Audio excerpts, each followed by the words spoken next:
Hello everyone. अगर मैं आपसे पूछूं कि अगर आप किसी कंपनी की जॉब वैकेंसी की ऐड देखें तो आप उस जॉब के लिए अप्लाई करेंगे या उस कंपनी को खरीद लेने के बारे में सोचेंगे? वेल, सो ऑब्वियसली आप कहेंगे आप उस ऐड को देखकर उस जॉब के लिए अप्लाई करने की सोचेंगे, उसे खरीदने की नहीं। आफ्टर ऑल, आप जॉब वैकेंसीज की एड्स तभी खंगाल रहे होंगे क्योंकि आपको जॉब की ज़रूरत है। पर अगर मैं आपसे कहूं एक ऐसा इंसान है जिसने जॉब के लिए अप्लाई करने की बजाय उस कंपनी को ही खरीद लिया, तो आप यकीन करेंगे? वो भी एक लगभग 19 साल का नौजवान जिसके फादर की डेथ तब हो चुकी थी जब वह 14 साल का था, जो ना बहुत पढ़ा लिखा था, ना उसके पास बहुत पैसे थे, बस हैंड टू माउथ था। इनफैक्ट एक समय पर उसके पास अपने बच्चे के दूध के डिब्बे के लिए 14 रुपए भी नहीं थे जेब में। उसको शेयर मार्केट में सट्टे की आदत पड़ चुकी थी, जिसको बदला ट्रेडिंग कहते थे उस समय। उसने ये रास्ता इसलिए चुना था क्योंकि उसको लगा कि वही एक रास्ता उसके लिए बचा था जहां वो उसकी समझ के अनुसार बहुत कम पैसों में बहुत जल्दी अमीर बन सकता था और अपनी और अपने परिवार की फाइनेंशियल पोजीशन बदल सकता था। पर काफ़ी समय तक उसे लॉस होता रहा। फिर एक दिन उसके भीतर कुछ एहसास जागा कि लगातार सट्टे यानी बदला ट्रेडिंग में नुकसान उठाने की बजाय, जिसके लिए एक बार तो उसको अपनी माँ के गहने तक बेचने की नौबत आ गई थी, क्यों ना वो इन्वेस्टिंग में अपना हाथ आजमाए। वेल, फिर हुआ कुछ ऐसे कि बड़ी मेहनत से एक एक पैसा सेव करते करते उस पर्सन के पास बामुश्किल करीब 35,000 रुपये सेविंग्स जमा हुई। बहुत दिनों तक वो सोचता रहा कि इस मेहनत की कुशल कमाई को वो कहाँ इन्वेस्ट करे कि जल्दी पैसा मल्टीप्लाई हो जाए। ना तो वो चार्टर्ड अकाउंटेंट था कि शेयर मार्केट में लिस्टेड कंपनीज की बैलेंस शीट्स वगैरह स्टडी करता और उनमें से चुनता कि कहाँ इन्वेस्ट करनी चाहिए। ना ही उस ज़माने में इन्वेस्टमेंट का कोई खास चलन था। Investment was almost the captive domain of few brokerages and their syndicates. और ना ही उस ज़माने में कोई बिजनेस टीवी चैनल्स थे, ना यूट्यूब था जहाँ से कोई ज्ञान मिल जाता, टिप या हिंट मिलता कि कहाँ इन्वेस्ट करना चाहिए। तो ऐसे में ले देकर उसको सिर्फ अपनी बुद्धि, अपनी समझ, अपनी अंडरस्टैंडिंग का सहारा था। कई दिन तक वो आइडियाज़ लगाता रहा, सोचता रहा, ढूंढता रहा, उसे कुछ समझ नहीं आया।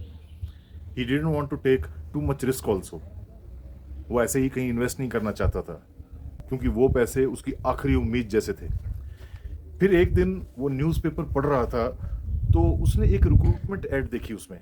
वो ऐड थी पंजाब ट्रैक्टर्स लिमिटेड की। तो जो रिक्रूटमेंट ऐड उस पर्सन ने देखी, वो ऐड किसी सीनियर पोस्ट के लिए थी और कंपनी ने उस सीनियर पोस्ट के लिए अच्छे टैलेंट को अट्रैक्ट करने के लिए उस ऐड में बहुत कुछ लिखा था। जैसे कि ट्रैक्टर मार्केट बहुत तेज़ी से बढ़ रही है, ट्रैक्टर्स की डिमांड बढ़ रही है, कंपनी ग्रो कर रही है और तेज़ी से ग्रोथ करेगी, एट्सेट्रा एट्सेट्रा। इस ऐड को पढ़ते ही उस इंसान के दिमाग में एक बत्ती जली, एक आइडिया आया।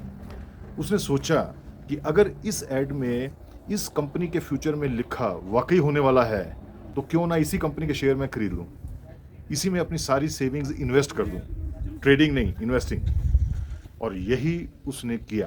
तुरंत करीब 30 रुपए पर शेयर के हिसाब से उसने सारे 35,000 रुपए के शेयर खरीद लिए, पीटीएल के। आप यकीन करेंगे उस इन्वेस्टमेंट का क्या हुआ? कुछ ही समय में हर शेयर की कीमत 6-7 गुना हो गई।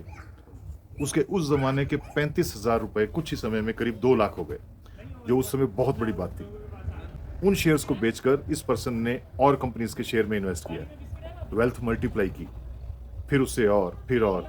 फॉर एग्जाम्पल, उस पर्सन ने एक लगभग गुमनाम कंपनी लीडिंग एज के शेयर्स 50-60 रुपए में खरीदे और करीब 700-800 पर शेयर पर बेचे, 15 गुना राइज।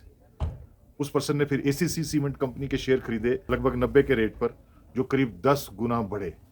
इसी तरह उसने AGS logistics, Sudarshan chemicals, Atul auto, Patel engineering, Tejas networks जैसे हिडन डायमंड्स डिस्कवर किए, जो मल्टी बैगर्स साबित हुए। सेरा सैनिटरी हार्डवेयर शेयर तो उन्होंने 30-35 रुपए में खरीदा, जो 16,000 गुना बढ़ा।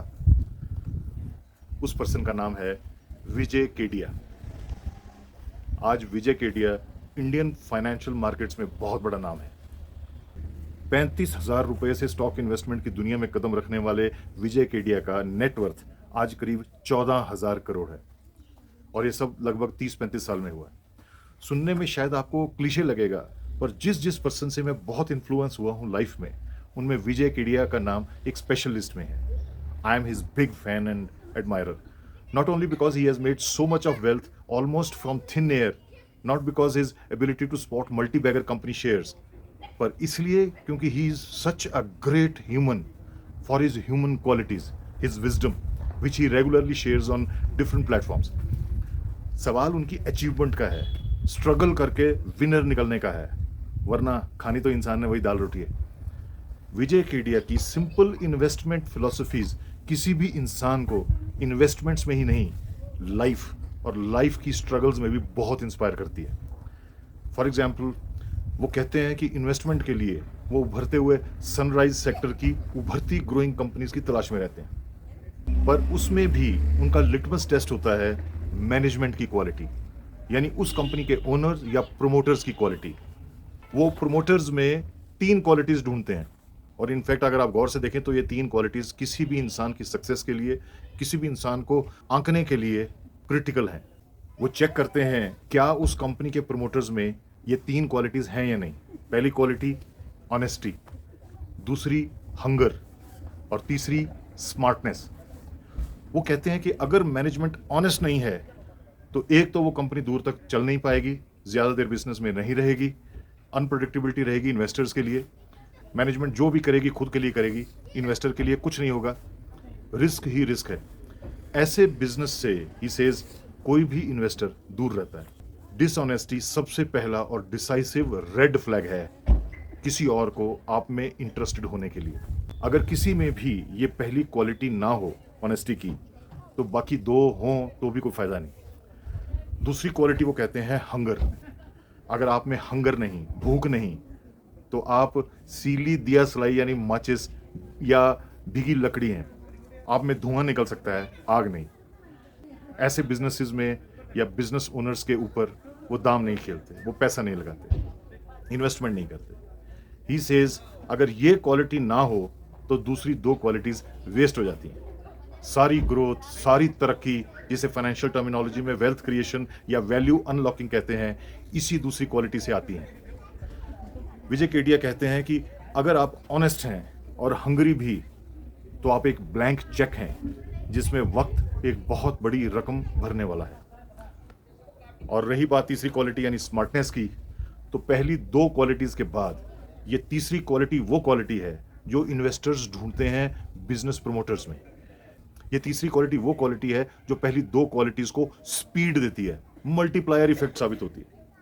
अगर आप स्मार्ट हैं, इंटेलिजेंट हैं, तो बिजनेस में आने वाली गारंटीड प्रॉब्लम्स के सस्ते, इफेक्टिव, क्विक सॉल्यूशंस निकालते रहेंगे, कभी फंसेंगे नहीं, रुकेंगे नहीं, प्लस ये सब करेंगे किफायती तरीके से। वरना ऑनेस्ट भूखे लोग भी स्टुपिडिटी की वजह से फंस जाते हैं, हार जाते हैं, असफल हो जाते हैं। उनकी एक और शानदार इन्वेस्टमेंट फिलॉसफी है जिसे हम नॉर्मल लाइफ में भी बखूबी इंप्लीमेंट कर सकते हैं। This philosophy he calls smile, SMILE। Alphabets का एक्रोनिम है ये, कोड वर्ड। केडिया जी कहते हैं कि उन कंपनीज के बिजनेसेस बहुत दूर तक जाते हैं, तरक्की करते हैं, जो होते हैं S यानी small in size, medium in experience, large in aspiration and E extra large in market potential. Smile. किसी भी इंसान की लाइफ में भी ये फिलॉसफी बखूबी फिट बैठती है। क्या सिंपल प्रोफाउंड इन्वेस्टमेंट फिलॉसफी है, इनफैक्ट लाइफ फिलॉसफी। उनका एक और बड़ा प्यारा प्रैक्टिकल कथन है कि भाग्य सिर्फ 1, 2 या 3 बार आपकी रक्षा करता है, उसके बाद नहीं, पर हर बार वो भाग्य आपको कोई लेसन जरूर देता है जो भाग्य की एब्सेंस में आपकी रक्षा करते हैं। YouTube भरा पड़ा है विजय केडिया जी की इंटरव्यूज से, उनकी लाइफ और इन्वेस्टमेंट की सिंपल फिलॉसफी से। Whenever you find yourself struggling in life, listen to him. You will get charged up. You will get inspired like I do. Thank you for your time. God bless you.